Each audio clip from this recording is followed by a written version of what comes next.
উপদেষ্টারা যারা তারা শপথের দিন থাকবেন, তারা জয়েন করবেন এবং শপথের দিন তারা ফ্ল্যাগবাহী গাড়িতে যাবেন। যাওয়ার পরে যখন শপথ অনুষ্ঠিত হয়ে যাবে, আসার সময় তারা ওই গাড়ি তাদেরকে তাদের বাসায় পৌঁছে দিবে, কিন্তু আর ওইখানে আর ফ্ল্যাগ থাকবে না।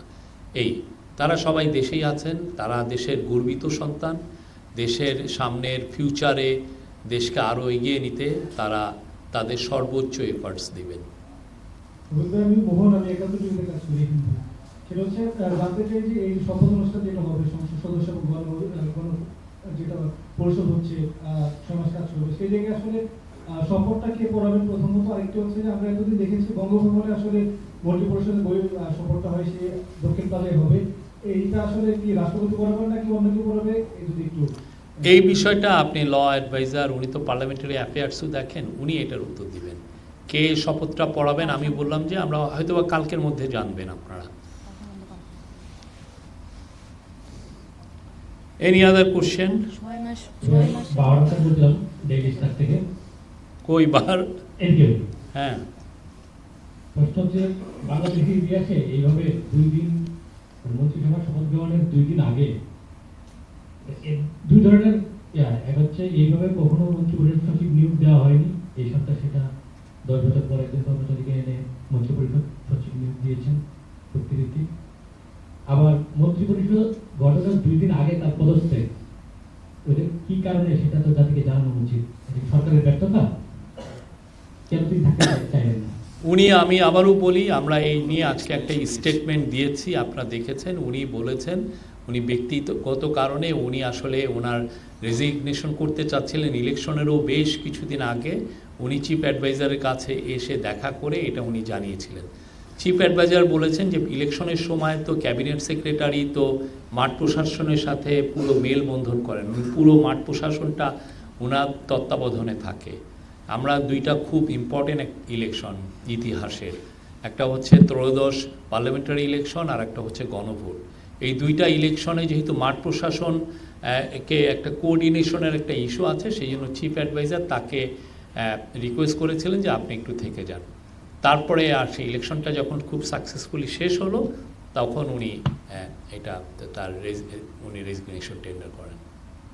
আমরা যদি সরকারের একটি অংশ ওনাকে কমফোর্ট ফিল করছেন না, এই কারণে উনি মনে কষ্ট নিয়ে পদত্যাগ করেছেন।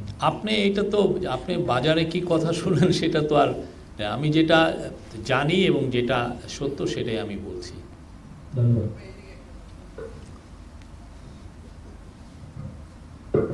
শফিক ভাই, আমি হালিম সিদ্দিকী, মানবকণ্ঠে কাজ করি। হাত তুলেন ভাই, একটু দেখতেছি না। আমি হালিম সিদ্দিকী, মানবকণ্ঠে কাজ করি।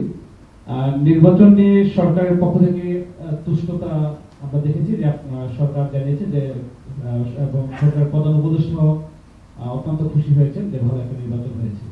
কিন্তু আমরা জামাতের অধীন যে 11 দলের জোট, তারা কিন্তু আজকে নির্বাচন কমিশনকে স্পেসিফিকভাবে 30টি আসনের ব্যাপারে অভিযোগ করেছেন এবং বিভিন্ন নানাবিধ বিষয় নিয়ে আসছে। বিশেষ করে নির্বাচনের আগের দিন বস্তাভর্তি বিভিন্ন জায়গায় টাকা নিয়ে ছড়াছড়ি আমরা দেখেছি। সরকারের পক্ষ থেকে এই বিষয়গুলি কি স্পষ্ট করা হয়নি? এই দুষ্টতার পাশাপাশি যদি এই বিষয়গুলিকেও ক্লিয়ার করা হতো তাহলে ভালো হতো। এটা তো ইলেকশন কমিশনের দায়িত্ব। আপনি এই কোশ্চেনটা ইলেকশন কমিশনকে করবেন। ওনারা একটা ইন্ডিপেন্ডেন্ট, একটা কনস্টিটিউশনাল বডি। তারা আপনারা দেখেছেন যে এই প্রথমবারের মতো ইলেকশন কমিশনের কোনো কাজে কোনো ধরনের ন্যূনতম ইন্টারফিয়ারেন্স বা ইনফ্লুয়েন্স খাটানো হয়নি এই গভর্নমেন্টের তরফ থেকে। আমি আপনাকে রিকোয়েস্ট করব আপনি ইলেকশন কমিশনকে এই প্রশ্নটা করবেন।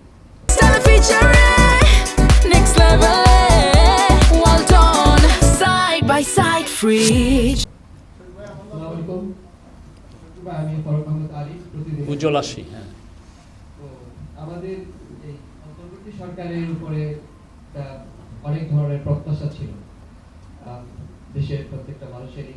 আসলে এই সরকারটা কতটা সফল হয়েছে আমরা যদি মূল্যায়ন করার বিষয়। আরেকটা হলো যে অনেকগুলো অর্ডিন্যান্স এই সরকার পাস করছে, তো আসলে এগুলো সংসদে কি পরিমাণ আসলে আইনে পরিণত হতে পারে আপনাদের? আমরা তো মনে করি যে প্রত্যেকটাই আইনে পরিণত হবে। আমরা জন আকাঙ্ক্ষার একটি সরকার ছিলাম। এটা একটা রেভুলেশনের ফসল এবং রেভলিউশনের আউটকাম। আমরা জনগণকে যারা রেভলিউশন করলেন তাদেরকে রিপ্রেজেন্ট করি। আমরা আশা করি আমরা যে কাজগুলো হয়েছে সেগুলো সত্যিকার অর্থে দেশে আইনের শাসন প্রতিষ্ঠার জন্য, মানুষের অধিকার সমুন্নত করার জন্য, দেশের গভর্নমেন্টকে অ্যাকাউন্টেবল করার জন্য, দেশের আইন শৃঙ্খলা বাহিনী এবং আইন প্রয়োগকারী সংস্থা সবগুলোকে অ্যাকাউন্টেবল করার জন্য, আপনার আমার জনজীবনে স্বস্তি ফিরিয়ে আনার জন্য এই আইনগুলো করা হয়েছে। দেশের ব্যাংকিং সেক্টর, দেশের ইকোনমি ওইটাকে আরও ভাইব্রেন্ট করার জন্য এই সমস্ত লগুলো করা হয়েছে, বা কিছু কিছু ক্ষেত্রে এক্সিকিউটিভ অর্ডার দেওয়া হয়েছে। তো আমরা আশা করছি যে এই লগুলো, এই অর্ডিন্যান্সগুলো যখন পার্লামেন্ট কনভেন্ট করবে তো এইগুলো পাস হবে। আর আপনি আর একটা বলছেন যে কতটা সফল, এক একজন তো এক এক রকম মনে করে। আমি 30 বছর জার্নালিজম করেছি, তো আমার মনে হয়েছে, এবং আমি 18 মাস এই গভর্নমেন্টকে যতটা ক্লোজলি দেখেছি, আর যেই ধরনের ব্যুরোক্রেসি আমরা পেয়েছি, আর যেই ধরনের একটা ভঙ্গুর অর্থনীতি আমরা পেয়েছি, যেই ধরনের ইনস্টিটিউশন, পুরো সমস্ত ইনস্টিটিউশন ভঙ্গুর ছিল, সেই বিচারে আপনি যদি পুরো এই গভর্নমেন্টের কাজগুলো দেখেন, আপনি প্রত্যেকটা মন্ত্রণালয় ধরে ধরে আপনি দেখবেন। আমি বলছি না যে আপনি একটা দুটো জিনিস দেখবেন, আমি বলবো যে আমার পার্সোনাল অপিনিয়ন এরা 90% সফল।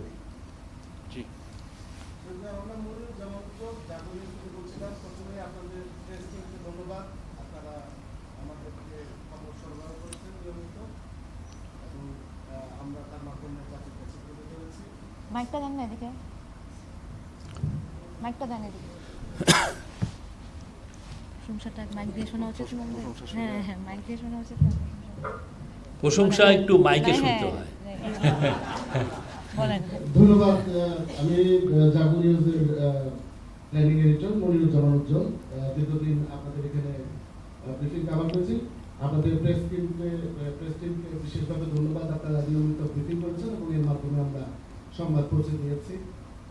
শরীফ, আমি জানতে চাই যে আপনারা মঞ্চে 3 জন আছেন, আজকে সম্ভবত লাস্ট প্রেস ব্রিফিং, যদি আমি সেক্ষেত্রে আপনাদের ভবিষ্যৎ পরিকল্পনা কি, একটু ছোট্ট করে যদি সবাই আপনাদের অনুভূতি বলেন।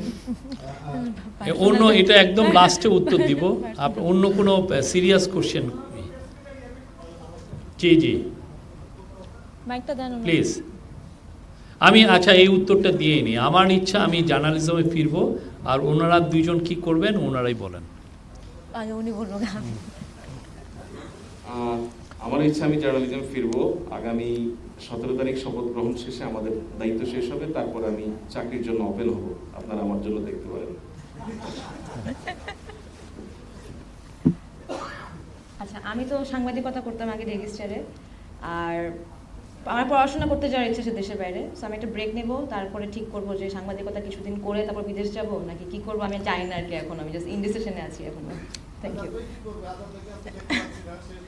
আজাদ ভাই অবশ্যই সাংবাদিকতায় ফিরবে, মানে যা বলেছেন আর কি আমাদেরকে। এখন প্লিজ জিলানি ভাই কে জন্য বলেন। হ্যাঁ বলেন, জি প্লিজ।